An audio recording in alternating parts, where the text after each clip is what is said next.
Hey everyone, on this week's Mondays with Megan, we're going to be wrapping up our Excel tip series. So, of course, we're going to end with VLOOKUP. VLOOKUP is really helpful if there's a specific value that you're looking for. For this function, you're going to type the equals VLOOKUP, and then you're going to select the value that you're looking for with a comma, and then the range of cells you want Excel to be looking in for that value.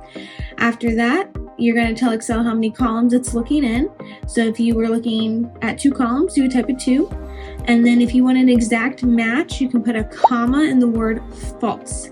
Close that parentheses, click enter, and you'll be on your way. As always, I hope you guys have a great week. For more information, make sure you subscribe to the YouTube channel. And as always, if you guys have specific questions, feel free to reach out to me at megan@easyit.com. Have a great week, everyone.